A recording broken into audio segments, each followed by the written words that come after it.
Now, from a Montessori teacher to a news anchor and eventually a communications, marketing and media expert, the story of Wanjiru Mbugua is a typical example of how someone's side job can end up being their main job.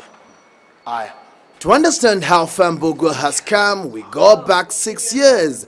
After a long stint at the Kenya Broadcasting Corporation, she moved to an international radio outlet where she only worked for 3 hours a day and organized events on the side. I discovered I had so many hours in my hands.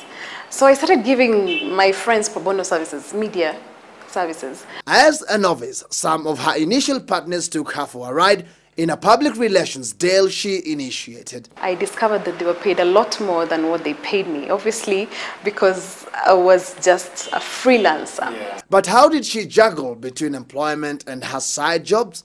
Well, it depends on your mentality and attitude, and also the point where you are in life. As a mother of 2 boys, responsibilities were piling up, but she made the bold move of quitting employment and venturing into the not-so-familiar world of entrepreneurship.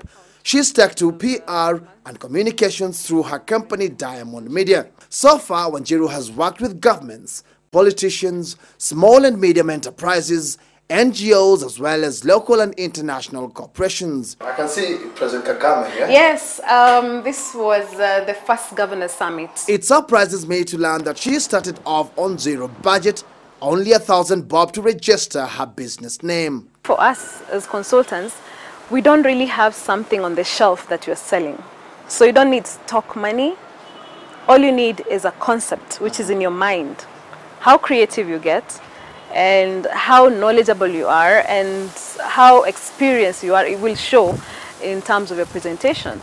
I asked her about the most valuable contract she's ever signed. Was it like 45 million? What about her monthly income? Oh my goodness!